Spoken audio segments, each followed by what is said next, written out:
आपका स्वागत है। मैं हूं आरफा खानम शेरवानी। आप देख रहे हैं ये खास कार्यक्रम चाय खाना, जो चुनाव के दौरान हमने शुरुआत की थी इस कार्यक्रम की। अब चुनाव खत्म हो चुका है, नई सरकार अस्तित्व में आ चुकी है कि जिस तरह के एक बहुसंख्यकवादी हिंदू राष्ट्र की तरफ आगे जा रहा था भारत देश, उससे एक तरह से लगता है छोटा सा एक यू टर्न जरूर भारत ने लिया है।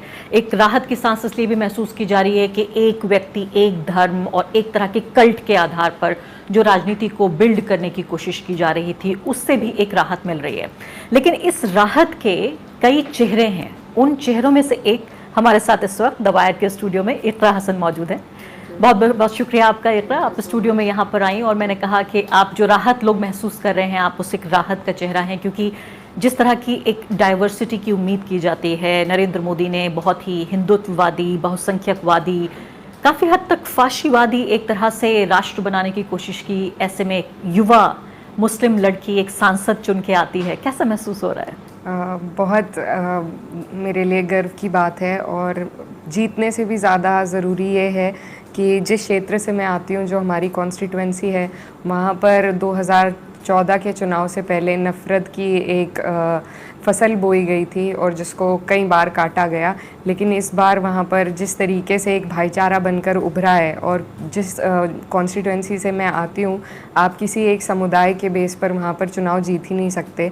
तो मेरी जीत अपने आप में ये परिणाम है कि हमें सब समाज से, 36 बिरादरी से वोट मिला है। तो जीतने से भी ज़्यादा ज़रूरी ये अहम है कि हमारे यहाँ पर जो भाईचारा बना है, तो वो मेरे लिए बड़ी जीत है और यही कोशिश रहेगी कि इसको हम बरकरार रख सकें और मजबूत कर सकें। आप कह रही थी कि आपका इस तरह से स्टूडियो में एक फॉर्मल सिट डाउन पहला इंटरव्यू है। जी जी। कैसे महसूस कर रही हैं? थोड़ा नर्वसनेस है, पर अच्छा लग रहा है। आप जैसे लोग हैं तो I don't feel any pressure. आपकी भाषा और एक स्टाइल, एक कहीं कभी लगता है एक बहुत मजा हुआ पॉलिटिशियन है, तो कहीं लगता है कि एक मासूम सी युवा लड़की है जिसको कॉलेज से उठाकर सीधे कह दिया कि अब तुम पार्लियामेंट जाओगी। इन दोनों के बीच में कैसा महसूस कर रही हैं आप? जब शपथ ले रही थी तो कैसे मन में भावनाएं और दिमाग में किस तरह के सवाल आ रहे थे? बहुत उस वक्त बहुत नर्वसनेस भी थी, क्योंकि देश के इतने बड़ा मंच था, वो देश की सबसे बड़ी पंचायत है, हाँ, लोकतंत्र का सबसे बड़ा इदारा है। तो वहाँ पर ये था कि इतनी बड़ी जिम्मेदारी जो मैं ग्रहण कर रही थी उस वक्त, तो उस वक्त उसका बड़ा एहसास हुआ। लेकिन खुशी भी थी कि हमारा जो विपक्ष है इस बार मजबूत है वहाँ पर, और सभी लोग एक दूसरे का साथ दे रहे थे और एक यूनिटी जो देखने को मिली, तो उससे काफ़ी साहस भी मिला। इस बार मुझे लगता है पार्लियामेंट सेशन, जैसा कि और जो हमारे सीनियर पार्लियामेंटेरियंस हैं जो पिछली बार भी रहे हैं, वो लोग कह रहे थे कि तुम बहुत अच्छे टाइम में आए हो। इससे पहले विपक्ष को बिल्कुल दबा के रखा हुआ था, लेकिन इस बार उम्मीद है कि वैसा नहीं होगा और उसी तरीके से हमें महसूस भी हो रहा है। बहुत सारे गंभीर सवाल मैं आपसे पूछूंगी, बहुत सारे गैर गंभीर सवाल, गैर संजीदा सवाल भी आपसे पूछूंगी, क्योंकि यहाँ पर ये तो ज़रूरी है पूछना कि आप क्या पॉलिटिक्स लेकर आ रही हैं। आप एक पॉलिटिकल विरासत भी लेकर आ रही हैं अपने साथ, लेकिन साथ साथ आप क्या कंट्रीब्यूट कर सकती हैं? आपका योगदान क्या होगा पॉलिटिक्स में? बहुत सारे दर्शकों को पहले से ही पता है, इनके ऊपर कई कहानियां लिखी जा चुकी हैं। आपको फिर से बता देते हैं कि यहाँ लेडी श्री राम कॉलेज में, दिल्ली यूनिवर्सिटी में इकरा पढ़ा करती थी। उसके बाद वो यूनिवर्सिटी ऑफ लंदन चली गई, वहाँ स्वेस में पढ़ाई कर रही थी। मैं ये भी सुन रही थी, पढ़ रही थी कि आप तो PhD करना चाहती थी। आपका मास्टर्स कंप्लीट हो गया? हाँ जी, मास्टर्स कंप्लीट हो गया था और एनरोल करना था PhD में, जिसका प्रोसेस भी ऑलमोस्ट हो गया था। बट फिर वो सेकेंड वेव ऑफ कोरोना थी, तो मुझे घर आना पड़ा और घर आने के बाद ही मेरे परिवार पे, मेरे भाई पे, जो कि विधायक हैं कैराना से अभी, उन पर मुकदमा लगाया गैंगस्टर एक्ट का। मेरी मम्मी पर, वो पहले सांसद रह चुकी हैं, उन पर मुकदमा लगाया और हम 3 ही लोग हैं परिवार में। तो जब घर में दोनों लोग मुकदमे से परेशान होकर घर से उन्हें जाना पड़ा, तो घर की जिम्मेदारी, और क्योंकि मेरे भाई का टर्म भी बचा हुआ था विधायकी का, तो उसकी भी जिम्मेदारी दोनों संभालने के लिए मुझे रुकना पड़ा और इसी कारण PhD नहीं हो पाई। तो वो ऐसे मेरी एंट्री हुई थी, बहुत फेवरेबल परिस्थितियों में नहीं हुई थी। लेकिन उसके बाद जब लड़ते रहे बहुत लंबे वक्त तक, तो एहसास हुआ कि जब इतनी लड़ाई चल ही रही है तो why not do it openly, और why not fight it out with BJP openly. तो तब मैंने ये फ़ैसला किया। लगभग 2-3 साल मुझे हो गए हैं 2021 से ग्राउंड पर रहते हुए। और अब आज ये मौका फिर पार्टी ने भी दिया, और क्योंकि लगातार हमारा स्ट्रगल लीगली चाहे कह लीजिए या अपने क्षेत्र में कह लीजिए चल ही रहा था बीजेपी से, तो फिर मैंने सोचा कि अगर मौका मिल रहा है तो अब इस मौके का सही इस्तेमाल करने का। आपके क्षेत्र के बारे में मेरे पास बहुत सारे सवाल हैं। इत्तेफाक से जिस क्षेत्र से आप हैं उसी पश्चिमी उत्तर प्रदेश से मैं भी आती हूँ, वहीं पली बड़ी हूँ। इसके अलावा सवाल ज़रूर पूछूंगी, लेकिन एक दो सवाल पहले आपकी निजी और जो आपकी प्रोफेशनल लाइफ है, दोनों जिस तरह से ओवरलैप हो रहे हैं उनको देखते हुए, तो आप किस सब्जेक्ट में पीएचडी वहाँ से कर रही थी, मास्टर्स आपका किस सब्जेक्ट में था? और अगर ये हालात नहीं होते, क्योंकि ज़्यादातर लोग जानते हैं इस बात को कि आपके दादा, आपके पिता, आपकी मदर सभी सांसद रहे हैं, तो आप एक पॉलिटिकल फैमिली से तो आती हैं, तो क्या ये भी आपकी डेस्टिनी भी यही होने जा रही थी? शायद अब हो गई है तो पर मुझे कभी लगता नहीं था कि ये होने जा रही है। मैंने दूसरी राह अपने लिए चुनी थी, लेकिन शायद तकदीर को कुछ और मंजूर था और यहीं पे आना पड़ा। लेकिन मैं पीएचडी कर कर एकेडमिक्स में जाना चाहती थी, और फिर जैसी परिस्थितियां बनी उस हिसाब से फिर राजनीति में आना पड़ा। तो अगर हालात ऐसे ना होते तो शायद आज मैं पीएचडी कर रही होती या कर चुकी होती, और कहीं ना कहीं मैं पढ़ाने में दिलचस्पी रख रही थी। और सब्जेक्ट आप क्या सोच रही थी? इलेक्टोरल रिफॉर्म्स पे ही था मेरा, क्योंकि हमेशा मुझे राजनीति में दिलचस्पी रही है, बहुत नज़दीक से देखा है, लेकिन पार्टिसिपेटरी इंटरेस्ट कभी नहीं रहा। तो जो हमारा वोटिंग सिस्टम है वो मेजॉरिटेरियनिज़म को काफ़ी बढ़ावा देता है, और इससे काफ़ी जो पिछले 2 टर्म की, अगर आप 2014 के बाद जो राजनीति में तब्दीली आई है, तो मुझे लगता है उसको कहीं ना कहीं बढ़ावा देने का काम first pass the post system ने भी किया है। तो मेरी थीसिस उसी पर थी कि if we change that there will also be a decrease, that was my hypothesis कि there will also be a decrease in hate speeches, क्योंकि जिस तर्ज पर हमारा प्रेसिडेंट का इलेक्शन होता है, तो मेरी ये हाइपोथेसिस थी कि अगर उस तर्ज पर ही हम अपने लोकसभा के आम चुनाव भी करें, तो इससे अगर मुझे किसी का फर्स्ट प्रेफरेंस वोट नहीं मिल रहा है तो सेकंड प्रेफरेंस वोट लेने के लिए मैं ऐसी बात कहूँगी जो सबके मन को भाए, ना कि सिर्फ एक किसी समुदाय के मन को भाए। तो ये मेरी ब्रॉडली हाइपोथेसिस थी, पर वो मैं कभी कर नहीं पाई। लेकिन थ्योरी और प्रैक्टिस, आप थ्योरी सोच रही थी, आपको प्रैक्टिस का मौका मिल गया। क्या ज़िंदगी ने अगर फिर से मौका दिया तो क्या इसको पूरा करेंगी आप अपनी पीएचडी के साथ? बिल्कुल, मेरा पूरा इरादा है, और इंशाल्लाह भी ज़िंदगी जितनी भी है तो मुझे उम्मीद है कि उसमें मौका मिलेगा तो मैं ज़रूर इसको पूरा करना चाहूँगी। अब आपके इलाके पे कुछ सवाल मैं पूछ लेती हूँ। ये एक ऐसा इलाका रहा है, जैसे मैंने कहा कि एक तरह से उत्तर प्रदेश के सीने पर ज़ख्म की तरह ये पूरा जो जाट बेल्ट से हम कहते हैं कैजुअली, वो रहा है। लेकिन ये वही धरती, वही ज़मीन है जहाँ हिंदू और मुसलमान एक दूसरे के साथ कंधे से कंधा मिलाकर, और कल्चरली भी देखें अगर आप, तो ये बहुत मुश्किल है, तकरीबन नामुमकिन है ये कह पाना कि ये हिंदू जाट है, वो मुसलमान जाट है। उनके खाने पीने के तरीक़े, उनका रहने सहने का तरीक़ा, उनकी बातचीत, उनकी भाषा। लेकिन किस तरह से जो भगवत ताकतें थीं उन्होंने 2013 में, यानी अब से 1 दशक पहले की बात हम कर रहे हैं, भाई को भाई से लड़ाया, जाट को जाट से लड़ाया, एक दूसरे को पड़ोसी से लड़ाया 1 दशक के बाद। और हमने देखा कि इसका लगातार जो इसकी राजनीतिक फसल थी वो बीजेपी काटती रही। इसमें कई सवाल समाजवादी पार्टी के ऊपर भी आएंगे, लेकिन उससे पहले मैं आपसे जानना चाहती हूँ, ऐसा क्या बदला 2024 के चुनाव में जो 2019 में नहीं था? इससे पहले चली जाती हूँ, 2014 में नहीं था, 19 में नहीं था, 22 में नहीं था, और ये चौथा इलेक्शन था 2024।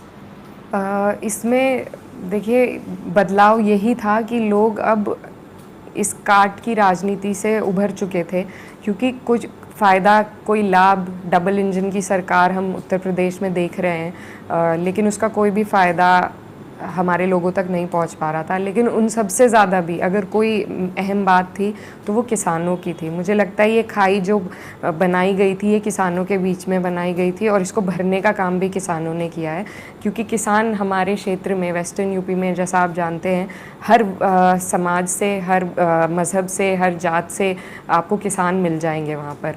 तो वो अपने आप में एक यूनिफाइंग फैक्टर हो जाता है। और जिस तरीके से उनको प्रताड़ित किया जा रहा है लगातार, और उनको कोई भी ऐसी योजना उनके लिए नहीं बनाई जा रही है। कहते बहुत हैं कि दुगनी आय कर देंगे किसानों की, एमएसपी दे देंगे, लेकिन अब तक कुछ डिलीवर नहीं किया है सरकार ने।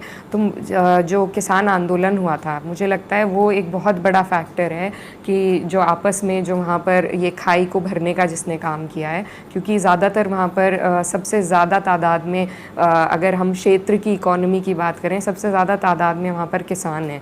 और जब सभी एक समस्या से जूझ रहे हैं, किसी की भी पेमेंट टाइम पर नहीं हो पा रही है, तो फिर आप कहीं ना कहीं साथ आते हैं और आपको एक रियलाइजेशन होती है कि हमें आपस में भिड़ा कर हमारे मुद्दों से हटाया जा रहा है। तो यही रियलाइजेशन इस बार लोगों को मुझे लगता है बहुत अच्छे तरीके से हुई, और इसका बहुत बड़ा श्रेय जो 2 साल पहले जो किसान आंदोलन हुआ था उसको जाता है। वाकई क्या इतना आसान था कि लोग अचानक 10 साल बाद नफरत से थक गए थे और इसलिए वो वोट दे रहे थे? नफ़रत से भी थक गए थे, लेकिन उससे बहुत बड़ी चीज़ ये है कि उन्हें बहुत उम्मीदें थी इस सरकार से, भाजपा सरकार से 2014 के बाद से, और लगातार जो निराशा उन्हें हाथ लगी है इस सरकार के बदौलत, तो उससे भी ऊब चुके थे। अभी ये जो चुनाव हुआ, इसमें फ़र्क ये था कि ये चुनाव किसी नेशनल नैरेटिव पे नहीं था, किसी बड़े मुद्दे पर नहीं था, बड़े चेहरे पर नहीं था। ये चुनाव बहुत लोकलाइज था, क्योंकि परेशानी लोगों को इस हद तक होने लगी थी कि उनके मुद्दे कोई ना तो सुनने वाला था। जब आप एक बड़े चेहरे पर वोट देते हैं, तो भाजपा के जितने भी कैंडिडेट्स थे जो सांसद रहे हैं, वो एब्सेंटी पॉलिटिशियन होने का भी काम करते थे, क्योंकि सबको पता है मोदी जी के नाम पर वोट मिल रहे हैं, तो काम क्षेत्र में करने की ज़रूरत नहीं है। तो कोई ऐसी जगह नहीं थी जहां लोगों की सुनवाई हो सके, जहां वो अपनी मुद्दों को बता सकें, कोई राहत पा सकें। तो मुझे लगता है ये भी एक बड़ा मुद्दा रहा है कि ये जो चुनाव है ये बहुत लोकलाइज रहा। हमारे ही क्षेत्र में, अपने एग्जाम्पल से अगर मैं आपको बता सकूँ, तो हर ब्लॉक में एक अलग तरीके का चुनाव चल रहा था, अलग मुद्दे थे, ब्लॉक वाइज अलग अलग मुद्दे थे, और लोग यही चाहते थे कि अब एक बड़े मुद्दे पर वोट ना देकर वो अपनी छोटी छोटी पीड़ा समस्याओं पर वोट दें। यानी अब तक जो कहा जाता था कि भाई नरेंद्र मोदी कितना भी ख़राब परफॉर्मेंस कर लें, चाहे लोगों को नौकरी ना मिले, महंगाई हो, बेरोज़गारी हो, उसके बावजूद भी चूंकि हिंदुत्व की राजनीति है, चूंकि नरेंद्र मोदी हैं, चूंकि नरेंद्र मोदी मंदिर बना रहे हैं, इसलिए ये चीज़ें मायने नहीं रखती हैं। आप कह रही हैं कि इन बड़े मुद्दों पर ये ओवरआर्चिंग जो एक बताया जाता था कि हिंदुत्व के छाते के नीचे लोग रह रहे हैं और यहाँ चुनाव हो रहा है, उसको ना होकर लोग अपनी रोज़मर्रा की समस्याओं का, यानी कुछ देर के लिए आपको लग रहा है ये एक टेम्परेरी फिनोमेना है कि लोग अपनी पहचान भूल गए, या हिंदू मुस्लिम दुश्मनी भूल गए, या ये भूल गए कि ठीक है मंदिर तो मैं चला जाऊंगा, लेकिन मेरे घर पे मुझे रोटी भी तो चाहिए, बच्चों को स्कूल भी भेजना है।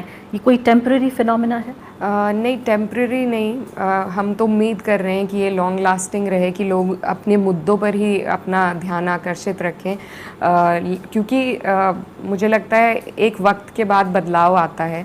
जैसे जब हमारी आज़ादी हुई थी और बहुत सारे जो नेशंस हैं वो नए रिपब्लिक्स बने थे, उस दौरान एक टिल्ट था टुवर्ड मोर वेस्टर्न थॉट, लिबरल थॉट, और अब वो धीरे धीरे पूरा world wide shift right wing की तरफ हो गया है। तो मुझे लगता है कि ये अब राइट विंग से उभरने हम लगे हैं। जो ये पॉलिटिक्स है मेजॉरिटेरियनिज्म की, शायद मुझे लगता है कि हिंदुस्तान अब उससे बाहर निकलने की कोशिश में है, और ये जो परिणाम आए हैं इस चुनाव के, वो उसका उदाहरण भी है। बड़ी अच्छी खबर सुना रही हैं आप, ये बड़ी उम्मीद की बात है। इससे अगर ऐसा लगता है कि वाकई, जिस मैंने एक छोटे से यू टर्न का जिक्र किया, आपको लगता है ये यू टर्न सिर्फ छोटा ही है या बहुत लंबा सफ़र पार करके वापस आ रहा है वोटर? मुझे उम्मीद है कि लंबा सफ़र पार करके हम आ रहे हैं, अब इससे बाहर उभर रहे हैं। एक जो आरोप लगातार समाजवादी पार्टी पे लगता रहा, मैं और मेरी टीम भी, हम लोग कैराना शामली होकर आए और मैंने देखा कि लोग अभी भी बदतरीन हालात में वहाँ ज़िंदगी गुजार रहे हैं। जो लोग, जिनको पुनर्वास करने का, रिहैबिलिटेशन करने का काम समाजवादी पार्टी के दौर में भी नहीं हुआ, क्योंकि 2013 से लेकर 17 तक उनकी सरकार थी। चलिए हम जितना आरोप लगाना चाहें बीजेपी पर लगा सकते हैं कि भाई उसके बाद उनकी सरकार थी, उनको तो हम जानते हैं कि वो मुस्लिम विरोध की राजनीति करते हैं। लेकिन समाजवादी पार्टी के ऊपर भी आरोप ये लगता रहा है कि उन्हें मुस्लिम वोट तो चाहिए, लेकिन मुसलमानों की भलाई के लिए, यहाँ तक कि दंगा पीड़ितों के पुनर्वास के लिए भी उन्होंने ढंग से कोई काम नहीं किया। नहीं, ऐसा नहीं है। हमारे खुद के क्षेत्र में बहुत से गांव ऐसे थे जो जिनमें ये असर था, जो 13 के जो दंगे हुए हैं, तो उससे पीड़ित गांव हमारे क्षेत्र में भी लगते हैं और वहाँ से लोग बाहर निकले थे और उनको रिहैबिलिटेट भी किया गया है। वो रिहैबिलिटेशन के जो सेंटर्स बने थे उनमें उस दौरान जितनी जल्द से जल्द व्यवस्था हो सकती थी वो कराई भी गई थी, लेकिन उसके बाद ये बिल्कुल बात सही है कि उसके बाद इतना ध्यान उन पर नहीं दिया मैं गया। शामली की उन पूरी बस्तियों का जिक्र कर रही हूँ जो शहर के बीचों बीच बनी हुई हैं, उनमें से आपके परिवार ने भी कुछ ज़मीन दी है वहाँ पर जहाँ मकान बने हुए हैं। मैं खासकर उस जगह का जिक्र कर रही हूँ। देखिए, उस दौरान जितने भी लोग परेशान थे सभी को कोशिश की गई थी कि रिहैबिलिटेट किया जाए, लेकिन अगर उनको हम एक एलिनेशन में देखेंगे तो वो सही नहीं है। अगर आप आसपास के हालात देखेंगे तो वहाँ पर भी उसी तरह की समस्याएं हैं, बिजली की समस्या है, सब जगह पर है, रोड की समस्या है, वो भी कई लेकिन जगह ये पर कुछ है। अलग ही था। मैं चूँकि वायर के दर्शक वो रिपोर्ट देख चुके हैं, मैं उसका एक छोटा हिस्सा यहाँ मैं चाहूँगी कि हमारे प्रोड्यूसर उसको दिखाएं। वो बहुत ही बिल्कुल जिसे उर्दू में दोज़खी और हिंदी में कहें तो नरकीय जीवन जी रहे थे। ना तो वहाँ पर कोई रोड था, ना ही कोई सीवेज का कोई तरीक़ा था, और सड़क पे लोग जिस तरह से बाथरूम जाने के लिए भी, नहाने के लिए औरतें सड़क पे नहा रही थीं, बारिश में वो पूरा इलाका ढह जाया करता था। बहुत बदतरीन हालात थे। मेरा ये मानना है कि समाजवादी पार्टी ने भी उतना ध्यान नहीं दिया जितना उनको देना चाहिए था, इसके बावजूद भी कि उनमें से ज़्यादातर लोग इनके वोटर रहे होंगे। ऐसा हो सकता है अगर आप कह रहे हैं तो, लेकिन कमियां रही हैं और उसी कमी का खामियाजा हमें भुगतना भी पड़ा था। लेकिन एक मेकशिफ्ट तरह के जो रिहैबिलिटेशन उस टाइम बनी थी उनमें वो हालात थे। अब सब लोग पक्के मकानों में, और कई लोगों को मुआवजा मिला, क्योंकि आप सबको एकदम ज़मीन मुहैया नहीं करा सकते। तो उस टाइम उनको रहने के लिए हमारे यहाँ पर भी जैसे मेकशिफ्ट बने थे, उसके बाद धीरे धीरे, क्योंकि आप एकदम मकान भी नहीं दे सकते, तो कुछ लोगों ने मकान लिए हैं, कुछ ने सिर्फ मुआवजा लिया था। तो इस तरीके से काफ़ी लोग वहाँ पर रहे हैं। पर मैं ज़रूर आपकी बात से मैं इत्तेफाक रखती हूँ कि सबका शायद उस तरीके से ध्यान नहीं रख पाए जैसे हमको रखना चाहिए था। अब चूंकि ये बात छिड़ ही गई है कि समाजवादी पार्टी का मुस्लिम वोटर से और मुस्लिम नागरिक से कैसा रिश्ता है, तो मैं इसी कड़ी में आपसे अगला सवाल पूछती हूँ कि पिछले 2 हफ्ते के दौरान हमने देखा है नरेंद्र मोदी की जब से तीसरी बार ये सरकार बनी है, लिंचिंग की घटनाएं हो रही हैं, लोगों को NSA के तहत जेल भेजा जा रहा है। इसके अलावा वही जो बीफ के नाम पर जो पॉलिटिक्स होती है वो चल रही है, लोगों के घरों पर बुलडोज़र चल रहे हैं। मैंने सुना नहीं, अखिलेश यादव, उनकी पत्नी जो खुद सांसद हैं डिम्पल यादव, उनके परिवार के 3 और सदस्य, यानी 5 लोगों को इस बार संसद भेजा गया है। उनमें से कोई पार्टी का और कोई बड़ा नेता, थोड़ा और कोई छोटा नेता, किसी ने इस पर कोई टिप्पणी की हो?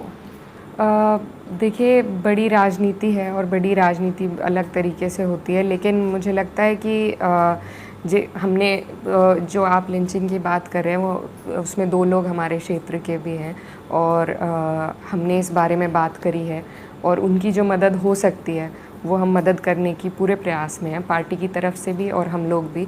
तो लेकिन ये जो हालात हैं ये इस पूरे देश में हैं, और इस पे जब तक कड़े कानून नहीं बनाए जाएंगे तब तक इसमें कोई हल हम नहीं सोच सकते कि निकल सकता है।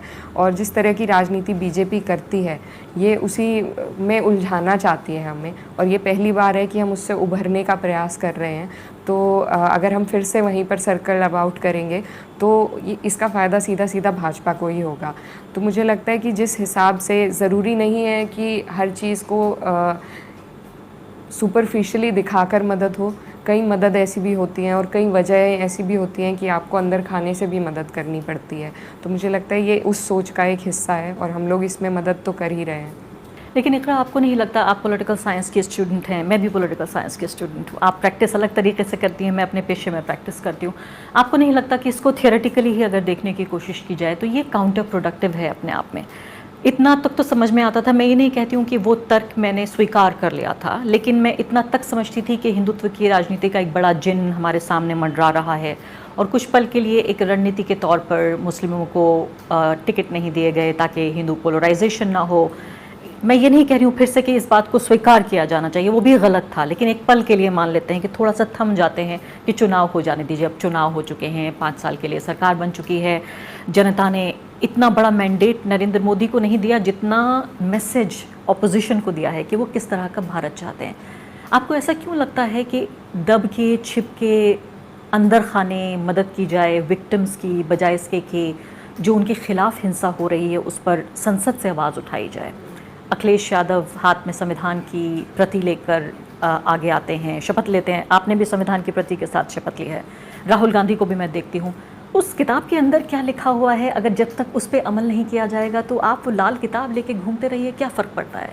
क्यों आपको ऐसा लगता है कि मुसलमानों को अपनी जो पॉलिटिकल डिग्निटी है उसके साथ समझौता करना चाहिए?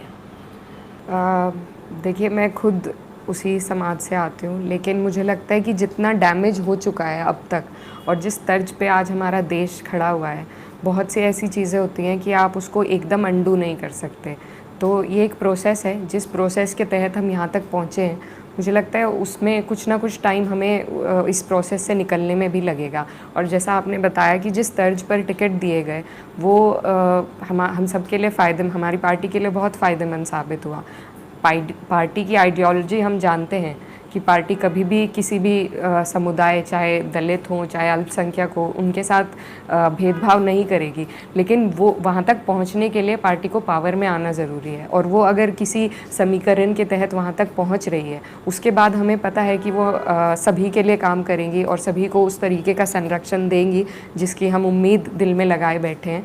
तो ये जो जिन है जिसका आप जिक्र कर रहे थे, इसको अपने ऊपर से हटाने के लिए अभी ज़रूरत है हमें टैक्टफुल काम करने की, ना कि बहुत ओपनली आकर। कुछ लोग हैं, कुछ पॉलिटिशियंस ऐसे हैं जो बहुत ओपनली बहुत सारी चीज़ें बोलते हैं और कर जाते हैं, लेकिन शायद उसका उतना फ़ायदा नहीं होता है। अभी हमें ज़रूरत है ठोस चीज़ें करने की, चाहे उसमें हम सुपरफिशली उन्हें बोल पा रहे हैं या नहीं, वो बाद में हम देख सकते हैं।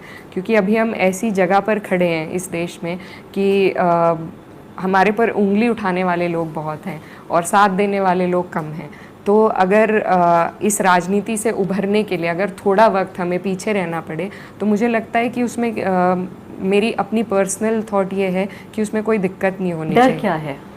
मान लेते हैं कि कल को अखिलेश यादव संसद में बयान देते हैं कि वो लिंचिंग के खिलाफ हैं, इस तरह की चीजें नहीं होनी चाहिए। मैं ये बताना चाहती हूँ कि अभी शपथ हुई है और आज इलेक्शन था, तो अभी तक तो नए पार्लियामेंट का डिस्कशन शुरू नहीं हुआ है। हो सकता है कुछ लोग बोलें इस मुद्दे पर, और हम उम्मीद भी कर रहे हैं कि बोलेंगे। लेकिन डर क्या है? मान लेते हैं कि वो बोलते हैं, तो इसका क्या प्रतिक्रिया हो सकती है? देखिए, जहर लोगों के मन तक घोल दिया गया है और अभी वो पूरी तरीके से निकला नहीं है, तो उसको निकालने के लिए अभी वक्त है कि थोड़ा स्लो हम लेकर जाएं। एकदम ड्रास्टिकली अगर आपके मन में कोई भाव है और उसके एकदम ड्रास्टिक के खिलाफ मैं कुछ बोलूँगी करूँगी, तो आप मेरी तरफ आकर्षित नहीं हो पाएंगे।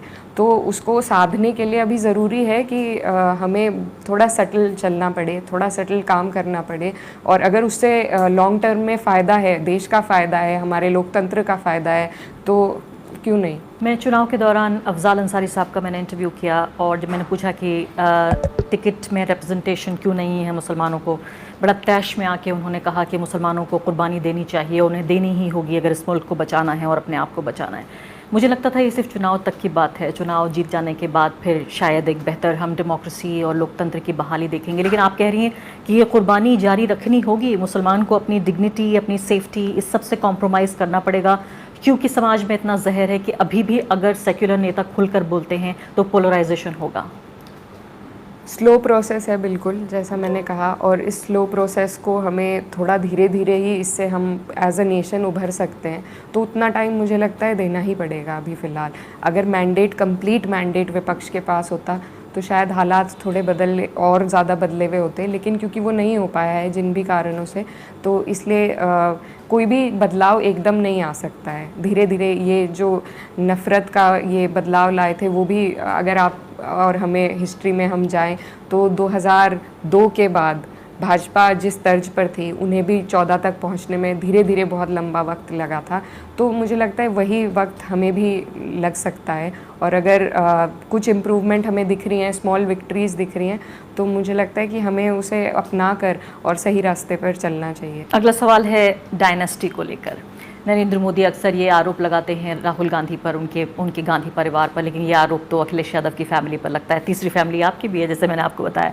परिवार में बाकायदा पेड़ लगा हुआ है, ऐसा लगता है कि फल ही फल आ रहे हैं, सब सांसद बन रहे हैं।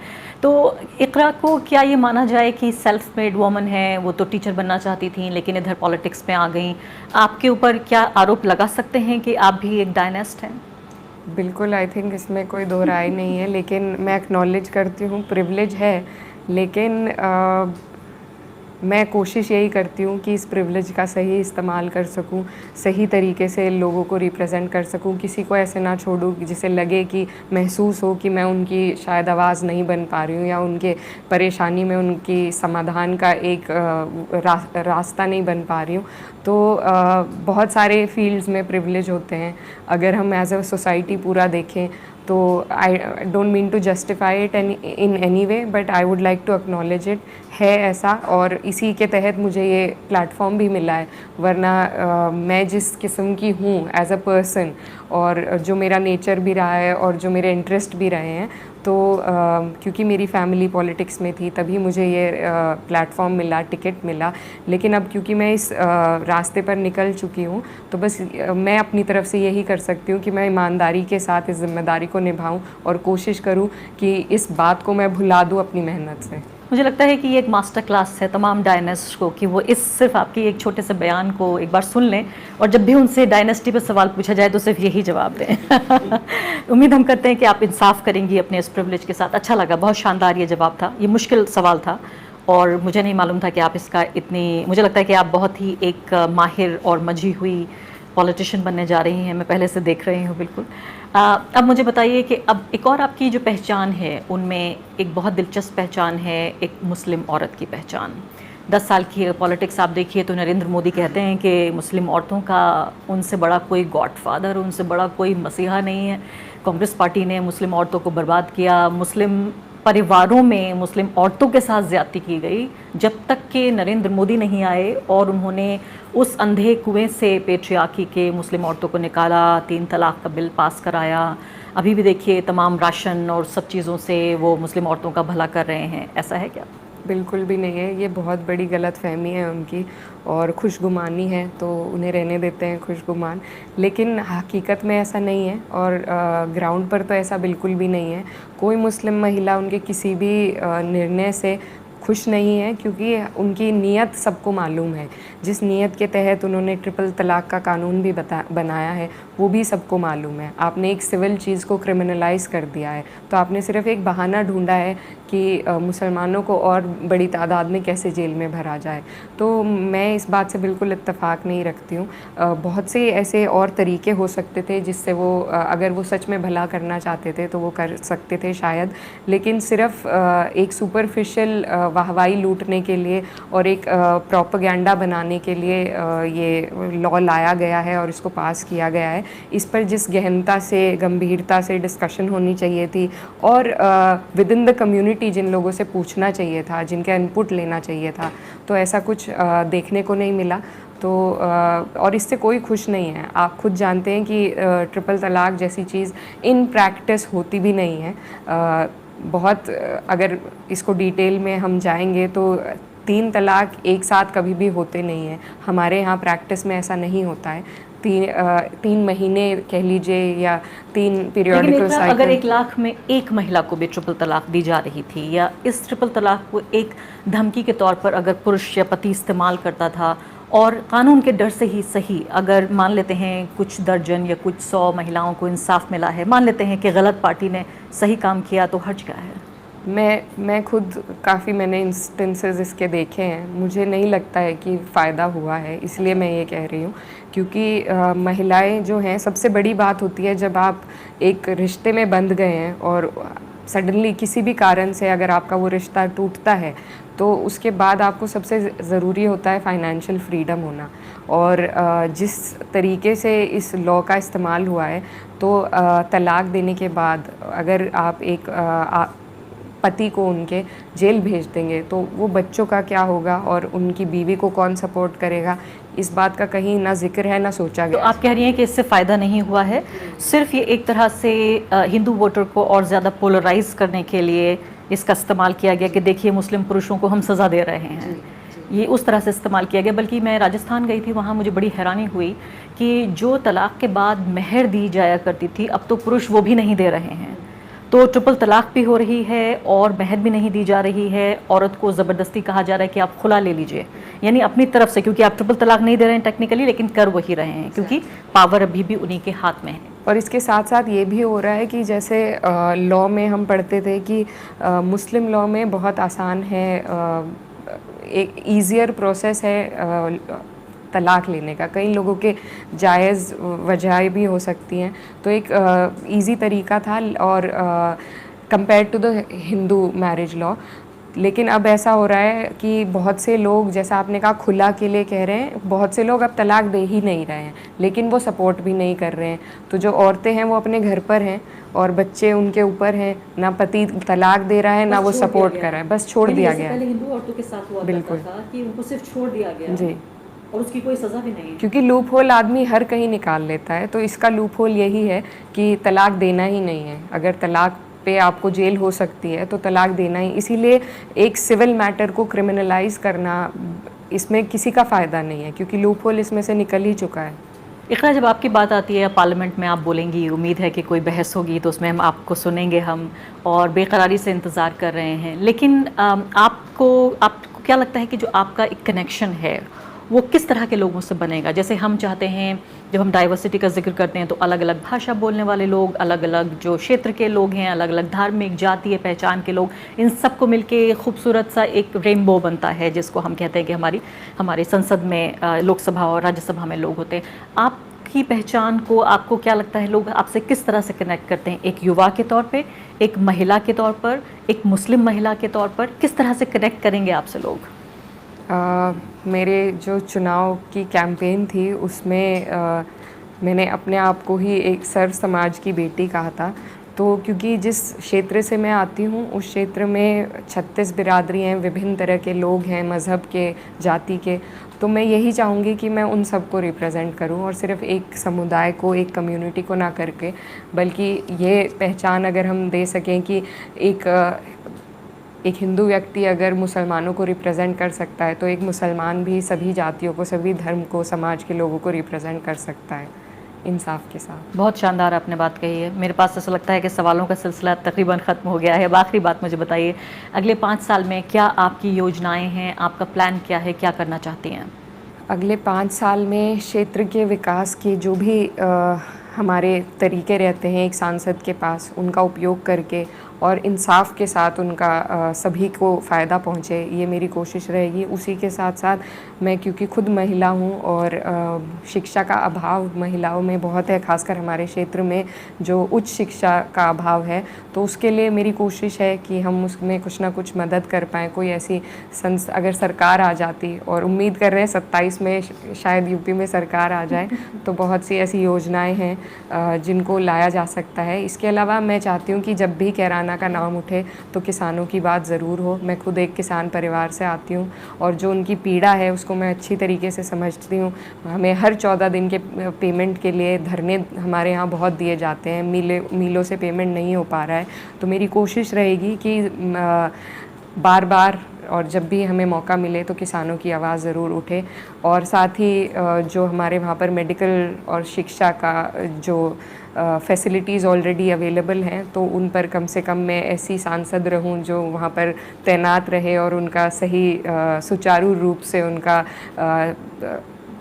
चलन देखते रहे। इकरा, सबसे पहले तो 2 चीज़ों के लिए कॉन्ग्रेचुलेशंस। एक तो आपकी जीत के लिए एंड दूसरा क्लैरिटी ऑफ थॉट के लिए, जिस तरीके से आप बात कर रही है। Thank you. क्योंकि हमने वेस्टर्न यूपी में कवर किया, आपकी कॉन्स्टिट्यूंसी और अन्य कॉन्स्टिट्यूंसीज़ में भी, तो लोगों का कहीं ना कहीं 1-2 चीज़ें लोग कह रहे थे कि एक तो चंद्रशेखर आज़ाद जीतेंगे और इकरा जीतेंगी, तो इतना कॉन्फिडेंस था लोगों को।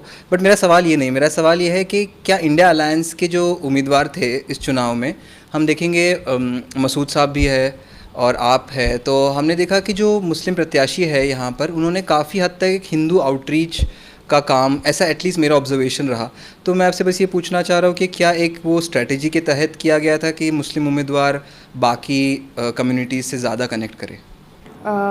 बिल्कुल। देखिए, अगर आपको अपनी कॉन्स्टिट्यूएंसी को, मुझे अगर अपनी कॉन्स्टिट्यूएंसी को एक बहुत ओवरऑल तरीके से अगर रिप्रेजेंट करना है तो मैं सिर्फ मुसलमानों तक नहीं रह सकती सीमित, दूसरी जगह जाना ही पड़ेगा, दूसरी कम्युनिटी में जाना ही पड़ेगा। और वही हमारी कोशिश थी कि जो खाई बनाई गई थी कि कई बार हम अपने दिमाग में भी ये बना लेते हैं कि शायद मुझे नहीं मिलेंगे वोट या मुझे नहीं पसंद किया जाएगा, लेकिन ज़रूरी नहीं है हर जगह आप सिर्फ मज़हब की बात करें। अगर आप काम की भी बात करेंगे तो लोग उससे जुड़ते हैं, और ये हमारा एक्सपेरिमेंट था जो सक्सेसफुल हुआ। तो अब उम्मीद है कि इस भाईचारे को हम बना कर रखेंगे और आगे बढ़ाएंगे। हाय इकरा, दो सवाल है मेरे आपके लिए। एक तो यूपी से रिलेटेड है, क्योंकि आपने कहा 2027 में इलेक्शंस भी है, तो इस समाजवादी पार्टी को जो जीत मिली है लोकसभा के चुनाव में उसको आप ज़रूर कैपिटलाइज करना चाहेंगे। तो लखनऊ में हाल ही में इलेक्शन के ठीक बाद अकबर नगर में 2000 करीब फैमिलीज़ डिस्प्लेस हो गए हैं, कुछ लोगों को घर दिए गए हैं पीएम आवास योजना के तहत। पर इतने सारे लोगों का डिस्प्लेसमेंट जो इतना बहुत ही गहरी तरीके से ये काम हुआ है जस्ट इलेक्शन के बाद, इस पे समाजवादी पार्टी का क्या कमेंट है? क्योंकि ज़्यादातर से हमें कुछ सुनाई नहीं दिया है, और ये एकदम उत्तर प्रदेश के कैपिटल में हुआ है, लार्ज स्केल डिस्प्लेसमेंट हुआ है। उस पे मेरा पहला सवाल है। और दूसरा सवाल ये है, क्योंकि अभी पार्लियामेंट शुरू हुआ है, आज हमने देखा स्पीकर के इलेक्शन के बाद जो स्पीकर बने ओम बिरला जी, उन्होंने इमरजेंसी पे भाषण दिया। उस टाइम पे ऑपोजिशन के सांसद ने कुछ प्रोटेस्ट रेज़ किए, स्लोगन्स रेज़ किए, बट कुछ ज़्यादा वो रजिस्टर नहीं हो पाया। तो जो होप हमारा था कि ऑपोजिशन इस बार स्ट्रॉन्ग ऑपोजिशन की तरफ से आएगी पार्लियामेंट में सामने, क्या आपको लगता है कि ये हो पाएगा आज के एक्सपीरियंस के बाद? मतलब होप्स क्या रहेंगे? बिकॉज आज का जो सेशन देखने के बाद लगा कि it seems that it's repeating all over again. इस पे आपके क्या थॉट्स हैं? I actually agree with you on the second question, क्योंकि ये मेरा पहला अनुभव था। पहली बार हमने वोट किया स्पीकर के चुनाव के लिए, और उसके बाद जिस तरीके से बर्ताव हुआ विपक्ष के साथ, तो वो देखकर बहुत अफसोस हुआ। और जिन बातों को दोहराया गया अपनी स्पीच में हमारे स्पीकर महोदय द्वारा, तो वो भी मुझे लगता है उसकी कोई ख़ास आवश्यकता नहीं थी, क्योंकि हम बहुत पीछे चले गए हैं। हम आज के मुद्दों को छोड़कर अगर इतने पुराने मुद्दों पर ही बहस करते रहेंगे तो उससे हम कभी उभर ही नहीं पाएंगे। तो लेकिन आज पहला दिन था, और मुझे लगता है कि कहीं ना कहीं वो माहौल नहीं है जो पिछली बार था। मौका ज़्यादा मिलेगा, ज़्यादा लोग विपक्ष में हैं। स्पीकर का चुनाव था आज, कोई उसके अलावा कोई एजेंडा नहीं था, लेकिन अब अभिभाषण होना है प्रेसिडेंट का। उसके बाद उसके दौरान हमें लगता है कि काफ़ी इंटरेस्टिंग रहेगा देखना। विपक्ष और कुछ नहीं कर सकता, आवाज़ तो उठा ही सकता है, और मुझे लगता है मजबूती से आवाज़ उठेगी। आज भी बहुत वहाँ पर लोगों ने प्रोटेस्ट किया, और उस प्रोटेस्ट के बीच में ही हमारे स्पीकर साहब अपनी बात बोलकर गए। तो ऐसा नहीं है, बहुत से हमारे जो सीनियर पार्लियामेंटेरियंस हैं उनका भी कहना ये है कि माहौल बहुत बदल गया है अब पिछली बार के मुकाबले। तो यही उम्मीद रहेगी कि इस बार ज़्यादा सुनवाई होगी और ज़्यादा लोगों को मौका मिलेगा अपने लोगों की बात रखने का। और जो आपने लखनऊ वाली इंसिडेंट के बारे में बात करी थी, देखिए सरकार का जो रवैया रहा है, और जिस तरीके से उत्तर प्रदेश की ख़ास तौर पर सरकार की अगर बात करें, तो लगातार कई जगहों पर उन्होंने असंवैधानिक तरीके से पहले भी बुलडोज़र चलाए हैं, और अब भी वो अपना वही बर्ताव उन्होंने अपना रखा है। तो इसको बदलने के लिए, क्योंकि सुनवाई नहीं है वहाँ पर, और हम सिर्फ वहाँ पर भी बोल सकते हैं, और मुझे लगता है जैसे ही मौका आएगा बोलने का इन चीज़ों पर, तो पार्टी ज़रूर बोलेगी। और पार्टी इसके खिलाफ तो है ही पहले से, लेकिन क्योंकि अभी डबल इंजन की सरकार फिर से भाजपा के पास है, तो उसका एक उपाय यही है कि हम सरकार बदलें, और उसके लिए हम सबकी तैयारी पूरी है। और जिस तरीके का मैंडेट पार्टी को मिला है, तो मुझे लगता है कि एक ऊर्जा आई है पार्टी में, और मेहनत करके हम 27 में होपफुली सरकार बदलेंगे। बिल्कुल आखिरी सवाल, और आप चाहें तो इसका जवाब नहीं भी दे सकती हैं। आपके सर पे ये आंचल मैं देखती हूँ जो इलेक्शन कैंपेन से लेकर अब तक चल रहा है, क्या ये एक ट्रेडिशन का हिस्सा है? क्या ये आपके फेथ का हिस्सा है? एक लंदन से पढ़ी हुई लड़की सर पर आंचल रखती है? दोनों का ही कह सकते हैं, फेथ में भी है और कल्चर में भी है। जिस जगह से मैं आती हूँ वहाँ पर न सिर्फ मुस्लिम महिलाएं बल्कि हिंदू महिलाएं भी बहुत इसी तरीके से दुपट्टा रखती हैं। तो ये एक साइन ऑफ रिस्पेक्ट भी कह सकते हैं, मज़हब का भी कह सकते हैं, कल्चर का इंटरप्ले है इसमें, क्योंकि हमारा देश भी बहुत सारे क्रॉस सेक्शनल उसमें डाइवर्सिटी के इंटरप्लेज होते हैं, तो ये उसी का एक हिस्सा है।